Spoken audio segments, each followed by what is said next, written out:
নমস্কার বন্ধুরা, আমি সোমা হ্যাপি ফ্যামিলির পক্ষ থেকে আপনাদের সকলকে স্বাগত। আশা করি সকলেই ভালো আছেন, সুস্থ আছেন। প্রতিদিনের মতো আজকেও আমি একটা নতুন ধরনের রেসিপি নিয়ে এসেছি। আজ আমি আপনাদের সঙ্গে শেয়ার করব ইঁচড় আর ডিম দিয়ে নতুন ধরনের একটা রেসিপি। তাহলে বন্ধুরা, রেসিপিটি দেখতে হলে বারবার স্কিপ না করে অবশ্যই একটা লাইক দিয়ে সম্পূর্ণটা দেখার অনুরোধ রইল। আর আজকে কোনো নতুন বন্ধু এসে থাকলে চ্যানেলটিকে সাবস্ক্রাইব করে অবশ্যই আমার পাশে থাকার অনুরোধ রইল। আর রেসিপির জন্য আমি দেখুন বন্ধুরা দুটো এঁচড় নিয়ে নিয়েছি। দুটো এঁচড় আমার লাগবে না, এখান থেকে আমি একটা এঁচড়কে কেটে নেব। আর এই এঁচড়টা কিন্তু বন্ধুরা আমার বাপের বাড়ির গাছের এঁচড়, মা এখানে আসার সময় সঙ্গে করে নিয়ে এসেছে। আর এখন এটাকে মাই কেটে দিচ্ছে। এখানে এঁচড়টাকে খোসা ছাড়িয়ে নিয়ে আমার প্রয়োজন মতো টুকরো করে নেওয়া হয়েছে। এঁচড় কাটার ভিডিওটা আমি দেখাতে পারিনি বন্ধুরা, এখানে আমি সরাসরি চলে এসেছি এঁচড়গুলোকে ধুয়ে নিয়ে লবণ ও হলুদ দিয়ে সিদ্ধ করে নিয়েছি। কাটা এঁচড়গুলোকে আমি প্রেসার কুকারে দিয়ে দুটো সিটি দিয়ে নিয়েছিলাম। আর এখানে পরিমাণ মতো জল দিয়ে তাতে লবণ আর হলুদ দিয়ে দুটো সিটি দিয়ে নিয়েছি। আর দুটো সিটিতেই এঁচড়টা খুব ভালোভাবে সেদ্ধ হয়ে গিয়েছে। এখন এদিকে ওভেনে আমি একটা কড়াই বসিয়ে দিয়েছি, আর কড়াইটা গরম হলে দিয়ে দিলাম এতে পরিমাণ মতো সর্ষের তেল। এই যে বন্ধুরা, পরিমাণ মতো সর্ষের তেল কিন্তু আমি কড়াইতে দিয়ে দিলাম।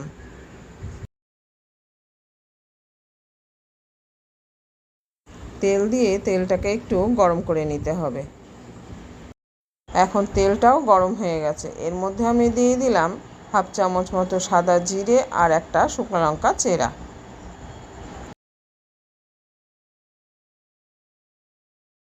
এখন এটাকে একটু নেড়ে চেড়ে নিয়ে এরপরে এর মধ্যে দিয়ে দিলাম কেটে রাখা আলুগুলোকে।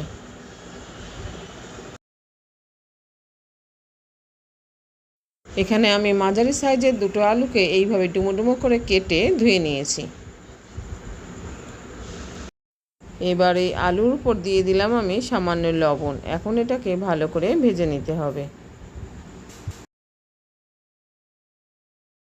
আলুগুলো যাতে তাড়াতাড়ি ভাজা হয়ে যায় এর জন্য আমি এর একটা ঢাকা চাপা দিয়ে দিলাম। 3 থেকে 4 মিনিট পর আমি ঢাকাটা খুলে নিলাম। এইভাবে বেশ কয়েকবার ঢাকা চাপা দিয়ে আমি আলুগুলোকে ভেজে নিয়েছি। আলুটা এখন আমার ভাজা হয়ে গেছে। এখন আমি এর মধ্যে দিয়ে দিলাম পেঁয়াজ, আদা, রসুন পেস্ট।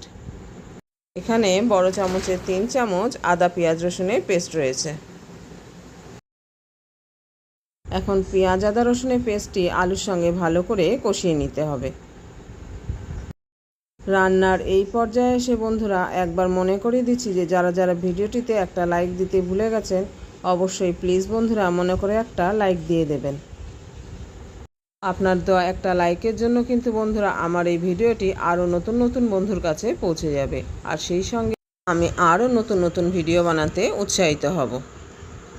বন্ধুরা, এটা আমার কষানো হয়ে গেছে। এখন আমি এর মধ্যে দিয়ে দিলাম গুঁড়ো মশলাগুলোকে। এখানে রয়েছে চা চামচের 1 চামচ করে ধনের গুঁড়ো, জিরের গুঁড়ো, ঝাল লঙ্কার গুঁড়ো আর কাশ্মীরি লঙ্কার গুঁড়ো রয়েছে হাফ চামচ, আর রয়েছে পরিমাণ মতো হলুদ। গুঁড়ো মশলা দিয়ে একটু নেড়ে চেড়ে নিয়ে এখন আমি এর মধ্যে দিয়ে দিলাম সামান্য জল। জল দিয়ে এখন সবগুলোকে ভালো করে কষিয়ে নিতে হবে। আর এই কষানোটা কিন্তু বন্ধুরা একটু ধৈর্য সহকারেই করতে হবে। এখন আমার আলুর সঙ্গে মশলাটা ভালো করে কষানো হয়ে গেছে। এখন আমি এর মধ্যে দিয়ে দেব ফেটানো টক দই। এই যে দেখুন বন্ধুরা, এখানে আমি চা চামচের 2 চামচ টক দই নিয়েছি। এটাকে এখন ভালো করে ফেটিয়ে নিয়েছি। এবার এই ফেটানো টক দইটা আমি দিয়ে দিলাম কষানো আলুর উপর।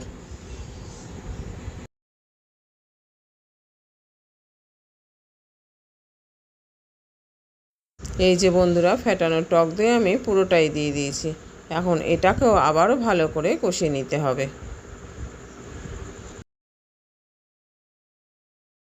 তো বন্ধুরা, আমি আবারও একটু সময় নিয়ে এটাকে ভালো করে কষিয়ে নিয়েছি।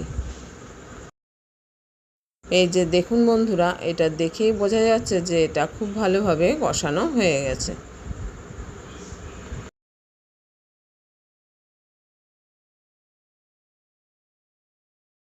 এই যে আলুটা তো এখন খুব ভালোভাবে আমার কষানো হয়ে গেছে। এখন আমি দিয়ে দেবো টক দইয়ের বাটিটা ধুয়ে সামান্য পরিমাণে জল। এখানে আমি ওই বাটিরই 1 বাটি জল দিয়ে দিলাম। আর আবারও এটাকে ভালো করে নেড়ে চেড়ে দিলাম। এবার প্রেসার কুকারের যে এঁচোড়টাকে আমি সিটি দিয়ে রেখেছিলাম সেটাকে আমি এর মধ্যে এখন দিয়ে দেব। এই যে বন্ধুরা, হাতে ক্যামেরা থাকায় আমি অফ ক্যামেরাতেই এঁচোড়টাকে কড়াইয়ের মধ্যে দিয়ে দিলাম। এখন খুব ভালোভাবে এঁচোড়টাকে আলু ও মশলার সঙ্গে মিশিয়ে নিতে হবে। আর এই কাজটা কিন্তু বন্ধুরা একটু সময় নিয়েই করতে হবে। এঁচোড়টা যেন খুব ভালোভাবে কষানো আলুর সঙ্গে ভালো করে মিশে যায়। এঁচোড়ের সঙ্গে আলু খুব ভালোভাবে মেশানো হয়ে গেছে। এখন আমি কড়াইটা ঢাকা চাপা দিয়ে দিলাম 10 মিনিটের জন্য। এখানে আমি 3টে ডিম নিয়ে নিয়েছি। এই ডিম 3টিকে আমি একটা পাত্রে ফাটিয়ে নিলাম। আর পাশের ওভেনে বসিয়েছি আমি একটা কড়াইটাকে গরম করে নিয়ে আমি এর মধ্যে দিয়ে দিলাম পরিমাণ মতো সর্ষের তেল।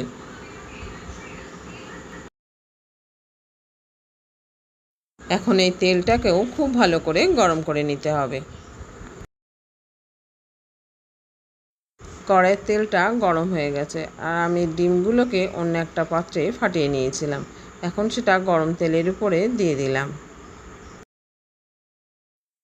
1 থেকে 1.5 মিনিট পর এটাকে খুব ভালো করে নেড়ে চেড়ে ভুজিয়া আকারে ভেজে নিতে হবে।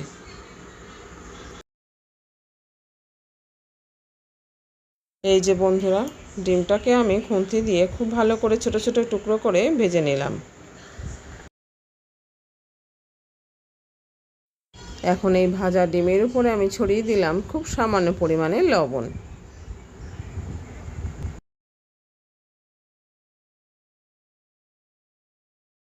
এই যে বন্ধুরা, ডিম ভুজিয়া রেডি হয়ে গেছে। এখন আমি গ্যাস ওভেনটাকে অফ করে দিলাম। এদিকে 10 মিনিট হয়ে গেছে। এখন আমি এঁচোড়ে কড়াইয়ের ঢাকাটাকে খুলে নিলাম। এটাও কিন্তু খুব ভালোভাবে ফুটে গেছে। এখন এটাকে আবারও খুব ভালো করে নেড়ে নিলাম।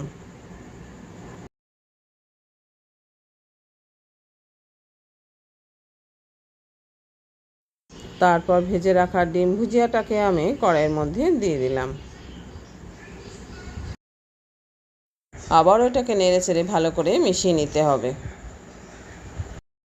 আপনারা যদি কেউ বন্ধুরা আগে কোনো দিন এইভাবে ডিম দিয়ে এঁচোড় না খেয়ে থাকেন, তাহলে আমার অনুরোধ রইল অবশ্যই প্লিজ বন্ধুরা এইভাবে একদিন ডিম ভুজিয়া করে এঁচোড় রান্না করে খেয়ে দেখবেন।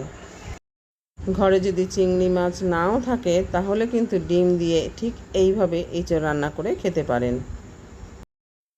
এখন আমি তরকারি লবণটাকে চেক করে নিলাম। আর এঁচোড়ের সঙ্গে আলুটাও খুব ভালোভাবে সেদ্ধ হয়ে গেছে।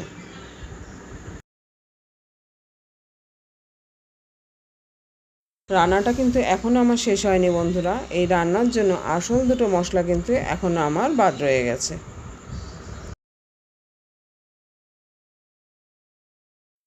এই যে বন্ধুরা, এই এঁচোড় রান্নার আসল জিনিসটা হলো ঘি। এখন আমি এখান থেকে 1 চামচ ঘি রান্না করা এঁচোড়ের উপর দিয়ে দিলাম।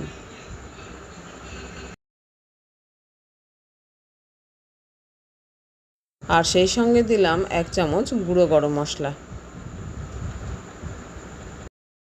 আর দিলাম খুব সামান্য পরিমাণে চিনি। এই চিনিটা না চাইলে বাদও দিতে পারেন। ঘি, গরম মশলা আর চিনি দিয়ে আবার এটাকে নাড়ি চাড়িয়ে মিশিয়ে নিলাম। তাহলে বন্ধুরা, আজকের রেসিপিটি কীরকম লাগলো জানাতে কিন্তু ভুলবেন না। ভালো লেগে থাকলে লাইক, শেয়ার ও কমেন্ট করবেন। আর নতুন বন্ধু এসে থাকলে চ্যানেলটিকে সাবস্ক্রাইব করে অবশ্যই আমার পাশে থাকবেন। আমি এখন গ্যাস ওভেনটাকে অফ করে দিলাম আর কড়াইটাকে ঢাকা চাপা দিয়ে রেখে দিলাম 5 মিনিটের জন্য।